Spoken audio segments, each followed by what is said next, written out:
Well, good morning and happy Wednesday. You're looking live over a beautiful start to the day in downtown Macon. The time is now 6:30 on this August 31st, the last day of the month. I'm Caitlin Heck. And I'm Wanye Reese, and you can tell the seasons are kind of starting to change. We're already seeing the sunrise now at 6:30, the sun setting around 8 p.m. on a given day. So it's very interesting to see how things progress. Now, if we could just get those temperatures to start feeling a little more fall-like, Alex, we'd be in a good spot. Yeah, absolutely. It's only a matter of time before this map looks like our high temperature map, but instead it's our current temperature map, which means we are warming some 20 degrees today as we head into the afternoon hours. 72 is what we're waking up to in Macon, Byron, Fort Valley, Roberta, Forsyth, Gray, Milledgeville. Everybody's at 70. Most everybody's at 72 right now. 73 in Cochrane, 73 in Hawkinsville, and 74 down in McRae this morning. Take a look at the radar picture. Nothing going on across central Georgia. That's just some backscatter. That's not actually rainfall. We have a cold front still up to the north. That's going to slide through central Georgia today. Again, air quotes around the cold. It's more of a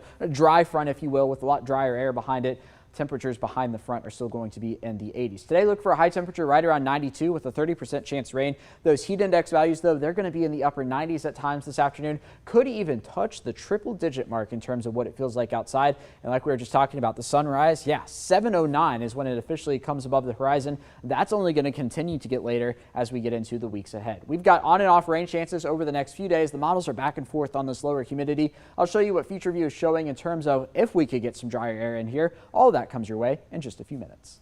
Thank you, Alex. This morning, we're continuing coverage on the deadly stabbing of a woman in a Macon home. We're learning new details about what happened Monday night as one man sits in jail charged with murder. A report from the Bibb County Sheriff's Office says the woman's 2-year-old son was inside the home when that killing took place. Monday night, a deputy found 35-year-old Idris Alaka holding Brittany Wright unconscious in his arms at a home in the 1200 block of Cortland Avenue. When the deputy asked what happened, Alaka said, "Help me," and that someone attacked them. Investigators now believe that's not true. They arrested and charged Alaka. Alaka also told deputies that he and Wright got married 2 weeks ago, but deputies say they have not been able to confirm that. Coroner Leon Jones says this marks Bibb County's 47th homicide this year, putting the county on track to beat the record of 55 last year. When it comes to addressing crime in Macon-Bibb County, Mayor Lester Miller says the MVP program is working, but it's going to take some more time. He believes the increase in violence is related to criminals being able to bail out of jail and reoffend. I think there's a large segment of our society today, and especially here in Macon-Bibb County, that simply do not fear the consequences for their actions, and we are moving away from holding people accountable for what they do. And I think that's the part I can't control.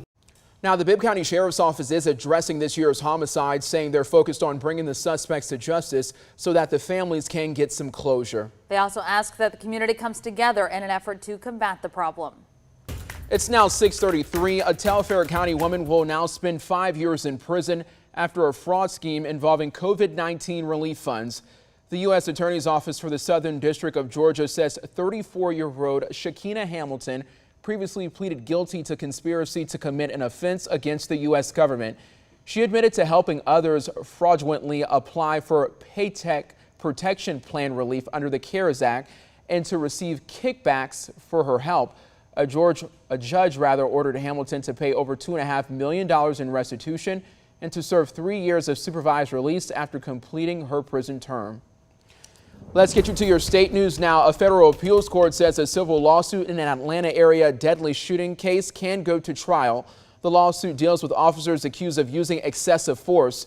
Back in 2016, 26-year-old Jamarian Robinson got shot over 50 times while a U.S. Marshals Task Force team tried to arrest him. The civil lawsuit got dismissed last year, ruling the officers had sovereign immunity. But yesterday, an appeals court said that immunity did not extend to a shooting unless shooting an unconscious suspect. A video that a neighbor took seemed to make a difference in the decision. In it, you can hear that rapid gunfire, then a flashbang. Officer statements insist no shots were fired after that flashbang, but on the video you can hear another quick burst of gunfire. The court's ruling only leaves one officer to answer questions about that day. Well, some Georgia neighborhoods could get recreation improvement. Governor Brian Kemp setting aside $250 million in federal COVID-19 relief money for the upgrades. Local governments or nonprofit groups can use grants of up to $2 million per project to improve, repair, or maintain parks, recreation facilities, sidewalks, and healthy food access. Groups can spend the money in census tracts with poverty rates generally worse than 20%. Applications open tomorrow, and the state will announce the grant decisions in January. Today, Governor candidate Stacey Abrams will join civil rights attorney Ben Crump and the family of Breonna Greer to talk about the mental health crisis in Georgia. Greer is the Hancock County woman who died in July, days after deputies say she fell from their cruiser. Her family called the Hancock Sheriff's Office for help because Greer was experiencing a mental health crisis. Crump represents the family. His office says after the discussion, there will be a screening of the documentary Civil, which follows the attorney's life and work. The event starts at 6 tonight at Clark Atlanta University. And coming up tomorrow night on 13 WMAZ News at 11. Do you think that the outcome on July 15th would have been different if a mental health provider was there along with police? Yeah, I think so. Yes. I think so. Breonna Greer's family says their daughter could be alive today if Hancock County implemented Georgia's new co-responder law. It went into effect July 1st, encouraging law enforcement to team up with mental health counselors. But nearly 2 months after the law went into effect, most counties have yet to create one of these co-responder teams. 13 Investigates Ashlyn Webb takes a closer look at the law tomorrow evening, right here on 13 at 11. It's now 6:36 a.m. here on your Wednesday morning. In a couple weeks, Macon Bibb's Emergency Management Department will host a preparedness fair. It's all about making sure that you're ready if any severe weather comes to central Georgia this fall. And Macon Bibb EMA Director Spencer Hawkins says it is never too early to start getting ready for a storm or any other threat. Besides canned non-perishable food, you may also want to go to the hardware store for some supplies. Well, tarp, bungee cords, and a gas can are all good finds that can keep you dry and the power running after a weather event if you have a generator. Hawkins says his biggest advice is start preparing early. We've got a pretty simple 3-step process that we try to really hammer home, which is write an emergency plan, build your emergency kit, and stay informed. It's definitely so important to have all of that ready. The Emergency Preparedness Fair happens September 17th at 11 a.m. at the Frank Johnson Rec Center. They'll have more tips on fire and weather safety, first aid training, and even pet microchipping.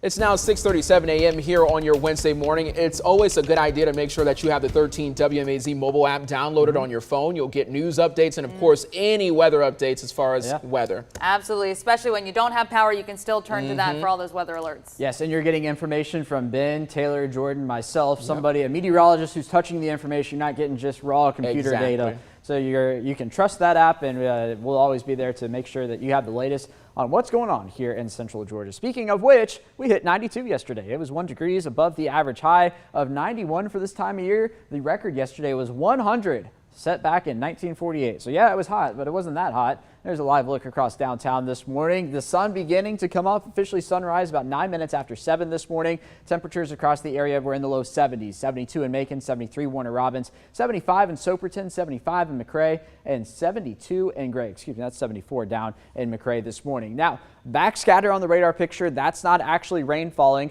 We are looking at some clouds in a few spots, though. Take a look across the southeast. You can kind of see where a front is draped. There's some line of clouds there from, say, the Richmond area down through Charlotte, through metro Atlanta, over towards Columbus, Mississippi, Monroe, Louisiana. That's a front that's continuing to slide down to the south. It doesn't have any rain along it right now because it's a pretty weak front, but it's going to bring some drier air behind it as it moves through. So here we go through today.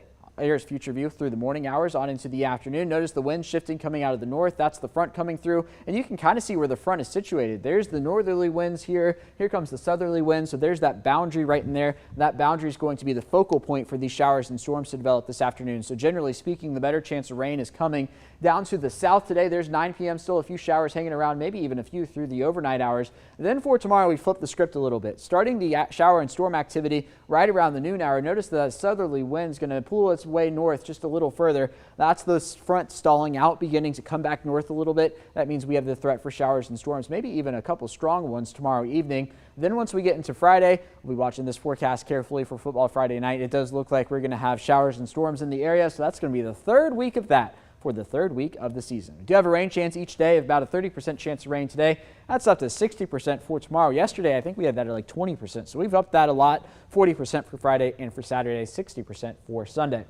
Here's the details on the humidity. Today, it's going to be a humid day. But for tomorrow, notice that boundary. It's going to be right on the line here in Macon. You get into some of these more transparent colors. You're talking about dew points in the 50s, which is really dry air for this time of year. That's going to be not too far away. So depending on where that boundary sets up is going to dictate our humidity tomorrow. But we are going to be right on the line. It's entirely possible that Atlanta has a really nice dry day, and Macon, we are just dealing with all the humidity here. Speaking of humidity, it's going to feel tropical outside. A quick check of the tropics this morning. This is new. An area in the north central Atlantic, about a 50% chance of development. That would go up towards Europe. Watching this off the coast of Africa, about a 40% chance of development over the next 5 days. But I think our biggest risk is going to be this here. It's an 80% chance of development over the next 5 days. The models on this, though, some really good news. It's bringing it up close to the Bahamas, but then making it turn out to sea with an area of high pressure there over the central Atlantic steering it. So hopefully that's not even going to be a concern for us here in the United States. It's certainly looking that way. 92, the high today. Heat index values in the upper 90s, a 30% chance of rain,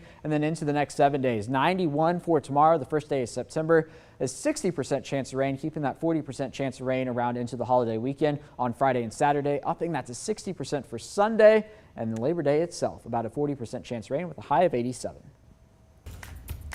All right, thank you, Alex. The time is 6:41. An old school getting new life in Houston County, the building becoming a student support center. Plus, a Facebook post raising questions about whether an iconic Atlanta staple is closing down. We verify if the varsity is going anywhere.